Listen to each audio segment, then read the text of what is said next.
అయితే చిన్నప్పుడు మనం చూస్తుంటాం, పెన్సిల్తో రాసి దాన్ని రబ్బర్ తీసుకొని రబ్ చేసి మళ్ళీ రీరైట్ చేయడానికి ట్రై చేస్తాం. జీవితంలో జరిగిపోయిన వాటిని అలా రబ్ చేసే అవకాశం ఉంటుందా?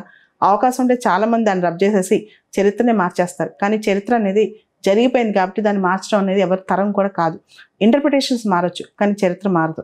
కానీ ఇక నుంచి మన చరిత్ర మన చేతిలోనే ఉంటుంది.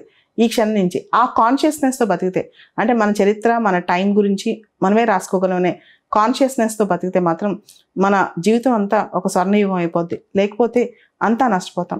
చాలామంది అనుకునేది ఏంటి తెలుసా, మన టైం మన చేతిలోనే ఉంటుంది, మన టైం మనం ఎలాగా ఉంటే అలా మౌల్డ్ చేసుకోవచ్చు, ఇదంతా భవిష్యత్తు అంతా మన చేతిలో ఉంటుందని. అది చాలా పెద్ద మిత్ అనమాట.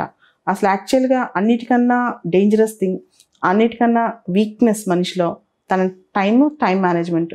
అది కనుక ఆ మేనేజ్మెంట్ సరిగ్గా చేసుకోలేకపోతే జీవితంలో ఎప్పటికీ అది అలవాటు అవ్వదు.